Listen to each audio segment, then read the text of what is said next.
Make game day yours. Tickets, food and drinks, stats, and streaming. Everything you need is in the Utah Mammoth app. Download today and make game night easy. Download on both Android and iPhone. Tusk Top. Do you love the Tabernacle Choir? This year, the choir's music is everywhere you are. Listen to your favorite choir songs and music and the spoken word anytime you want on Alexa by simply enabling the skill. Alexa, play music in the spoken word. Now playing music in the spoken word. You can also download the Tabernacle Choir app, subscribe to the choir on YouTube, listen on Spotify, and have access to all their wonderful music. Happy listening. I pitched this to one of my scouts. He's an Eastern Conference scout. I said, Darryn Peterson is giving me Andrew Wiggins vibes, which is 26 points. And you remember maybe one of the dunks is that he doesn't make anybody better. And he texted back, he goes, great comp, excellent talents, average competitors. And the NBA is about competition.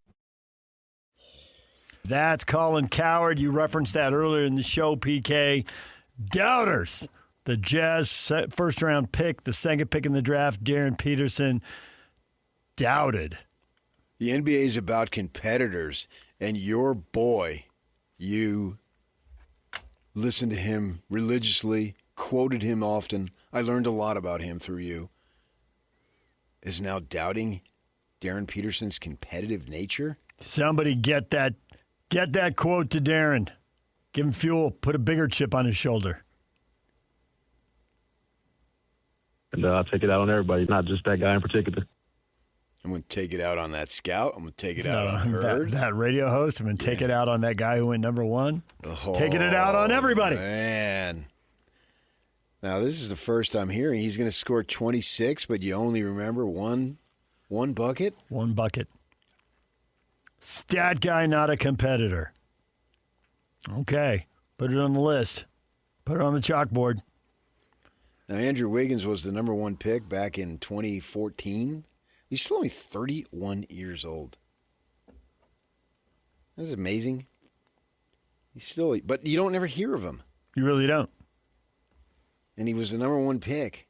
Because the NBA isn't about the stats, as you have pointed out many times. You make your name in the postseason. You pick teams up, you put them on the shoulder, you make clutch shots, clutch free throws, big plays, and you win in advance. That's how you make your name. So he was with Minnesota for a good 5 years. And even as a rookie, now their team wasn't very good, right? So what are you going to do there? That's what I talked to him about on Tuesday night. I said, you're going to be the rare, extremely high pick who goes into a winning situation. That doesn't happen very often. Usually you're bludgeoned. Usually you're A.J. DeBonset of Washington, and the Wizards are terrible. Or you're going to Memphis like Cam Boozer, and you're totally rebuilding. Yeah, and the Jazz are not. They have been terrible, but it looks like they're going to – Will Hardy is going to automatically – and I don't know if he's going to do anything different, but automatically he's going to be a strong contender for Coach of the Year because they're going to have 15, 20 more wins if everything goes as expected. I don't need everybody to play their best to go that way. I just need them to do what they can do. And they should be that much better. But you'll look at it, he had some pretty good stats in Memphis. He did have that. As I said, 17 points was the lowest. And then the next year he goes to 20.7. And then in 2 Minnesota. years later, 23.6. And GPs, 82, 81, 82, 82. He was an Iron Man out of the gate. He missed one game his first 4 years. Yeah. One All-Star appearance, and that was when he was with the Warriors, and that'd be their last title season. And even with Golden State, he was putting up decent numbers. Started to fade. But he's with Miami last year. Not bad. I mean, if we're going to go to the holy grail shooting percentage, my gosh, he shot 41% from three. Holy freak. Stay in the league a long time doing that. Yeah. Yeah. So, from that perspective, get him in an all-star game, he shoots 500 from three. That's what the numbers say. Mm-hmm. You two are numbers here. We're going to have a segment on numbers tomorrow. On the All-Star game numbers. Numbers are numbers. You don't get to pick and choose. Yes, you do. I'm going to choose them all. No. We're not choosing All-Star game numbers. Yes, I is. So, I'm surprised to hear that someone, what was it, a scout? Texting with a scout who said that's a good comp. That he doesn't have competitive nature. Play that again, Yak. I need to internalize that into my heart. I pitched this to one of my scouts. He's an Eastern Conference scout. I said, Darryn Peterson is giving me Andrew Wiggins vibes, which is 26 points. And you remember maybe one of the dunks is that he doesn't make anybody better. And he texted back, he goes, great comp, excellent talents, average competitors. And the NBA is about competition. Oh, ain't it, though? Ain't it, though? What is it? If you're not willing to hustle, you're not going to survive. Unless you got some family connections. I mean, you can say that across the board. Everybody knows who works hard and who skates. True story. Yeah. Right. I mean, one time we set up a plan. I was going to go down and cover BYU's practice scrimmage for the TV station. You were going to do something else, blah, blah, blah, blah, blah. Mm-hmm. I get down to BYU. It starts at 9 o'clock. At 9:10, I get a phone call from you. And you hear me. I'm sitting in the stands. I can hear the noise behind you. And immediately say, oh, you're sitting in the stands. That's what I think. You didn't even say hello. Because the I other got guy. Call, where's PK? Yeah. He's supposed to be, the photographer wants someone to hold the mic and ask the questions. And he's panicked. He's not here because he's looking up and down the scenes. You're like, why would I stand up? My back's going to end up hurting. Yeah, and you can see better 10 rows up. Get up high, get a little better view, sit there for 80 whatever plays. And you were almost embarrassed to call me because I said I was going to be there. Yeah. I'm going to freaking be there. Right. And one night you were doing a Sunday night show and you called in and said, Super Bowl Sunday. I don't really feel like doing it tonight. And he's like, what? Because he doesn't feel like doing it. 1,001, 1,002. He's probably at a red light on 600 South and he's bored. He's shanking your chain. He'll be in there 5 minutes. 5 minutes later, I walk in. Hi. Why would he call and say that? It was years into it. You're showing up all these other times. Not going to show up on Super Bowl Sunday? So, you got to have a work ethic. And to me, I always said, when I was making my mark in writing, you could say I sucked as a writer, and plenty of people did. But if you called me lazy, that's not only an insult to me, it's an insult to my your father. Dad. And insulting your dad is the quickest way to get on your you-know-what list. Right. Look at Wiggins' stats here. Like, he's the number one pick, and he was the Rookie of the Year. So they're high expectations. Can he carry a team? And what I see here is a guy who's pretty good as a role player and as a third option, but he doesn't carry a team. He couldn't carry Minnesota when they weren't good enough. He couldn't carry Miami when they weren't good enough. But you put him on that Warrior team, and like Steve Kerr is running him out on the court in the playoffs 30 minutes a game or more. A year they won it, he plays 39 minutes a game against Boston in the finals. He played 30 in some of the other playoff series. So 22 and 23, I'm looking at all these playoff series, and there's no real stinkers in those 2 years. Well, he couldn't carry the Minnesota Timberwolves in his Rookie of the Year, and we've just gone through it, and the Minnesota Timberwolves in that year were 16 and 66. Yeah. A 19% winning percentage. So that's awful. Is he a franchise guy? I mean, that's the thing with these three at the top of the draft. They should all be good. You ought to be good, or you shouldn't be near the top of this draft. This isn't a place to be drafting a bust. But are you drafting the best player on a championship team? Or are you drafting the best player on one of the top 4 to 8 teams in the NBA? And the way it's going these days, guys aren't carrying their teams to multiple NBA titles. We've had 8 championships in 8 years. I mean, the Joker's awesome, but he has 1 title. Giannis is, well, I mean, this guy's nicknamed the Freak for a reason. We've all watched him play basketball. He does unbelievable things. He's got 1 title. Wiggins, he's number 1, so you want him to be that guy. And he was really good for the Warriors when they won the championship, but he's the third guy. Steph Curry. I know, but that would be a disappointment. It would be. And I think there's also the connection that he went to Kansas for 1 year. Okay. I wonder if he would have gone to Florida. As far as size, Wiggins is a 6'6" guy, the 6'5" player here. You got decent size. You're not identified as a small player, but you're also not big, physically dominant. But you're good enough. You're big, you're big enough. Yeah. There have been a lot of great players in that 6'5", 6'6", 6'7" range, sure. Right. Been a lot of great players. And plus, as a 19-year-old, Darryn Peterson will get stronger. You just have to, and he will, obviously.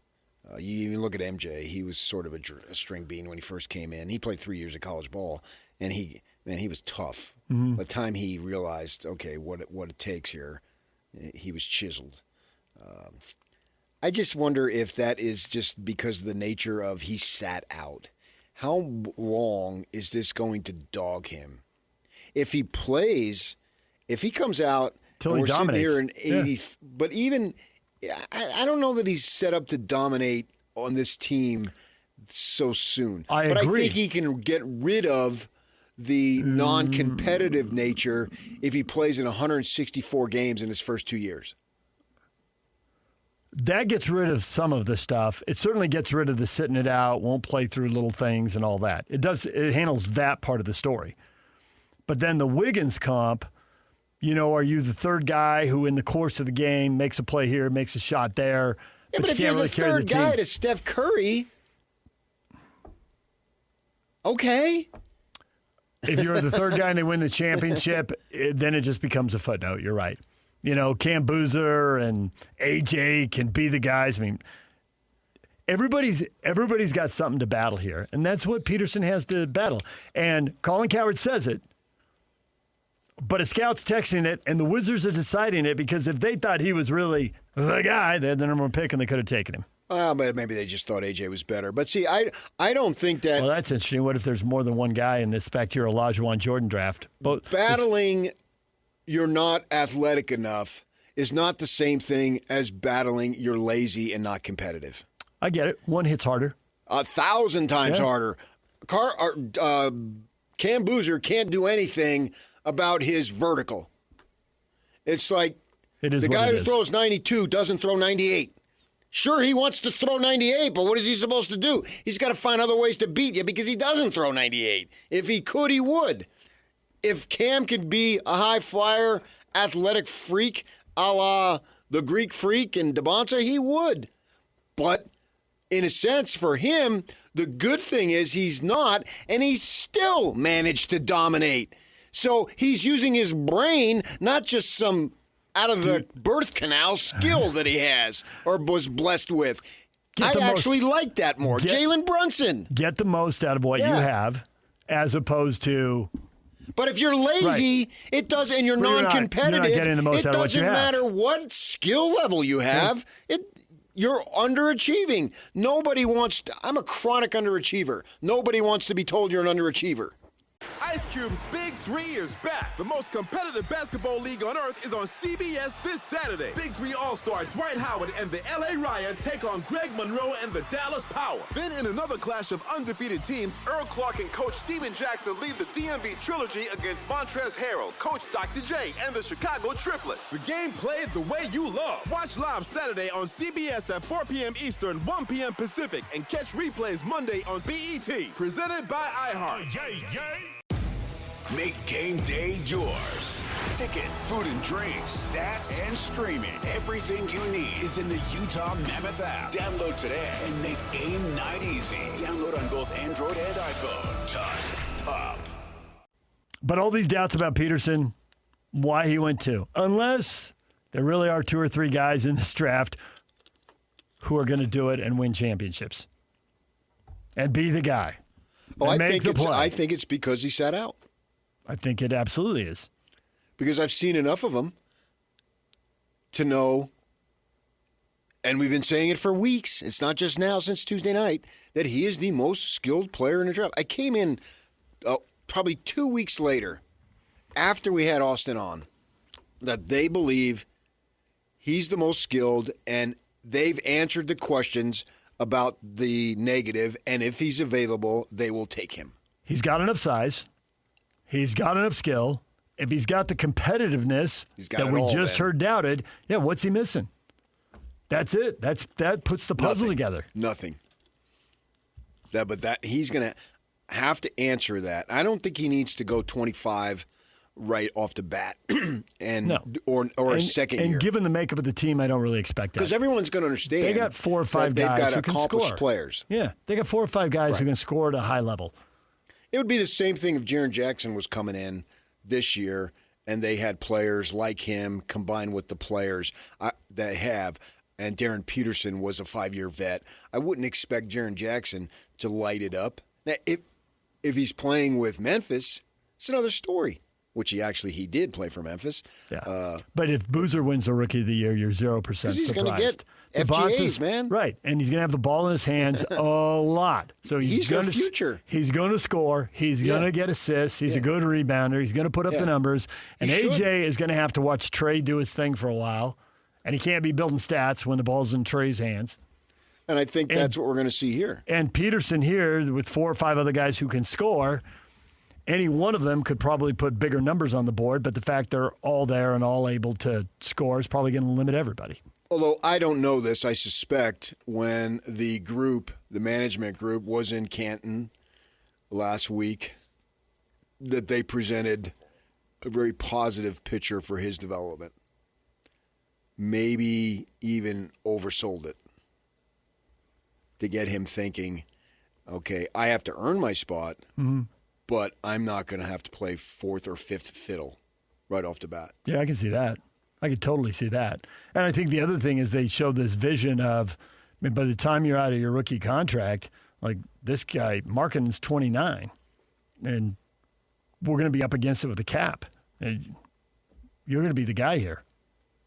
And it's easy to see 2, 3, 4 years how quickly his role inside this team can change. Like the path forward, he's got to take it. But if he does, it's right there for the taking. I like the fact that they have big ears. You got to block out the outside noise. No. Why?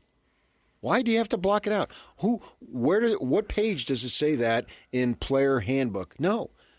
Don't get consumed by it and don't spend all your time with it, but hear those things that motivate. Why did Utah kick the crap out of Wyoming? Because Kyle had big ears and he heard it. Yeah. Why did Jordan? Why did Kobe? Because they had big ears and they heard it. Right. Yeah. You can't. My gosh, I've heard I can't 1,000. I don't hear it anymore. But for a long time, I heard it.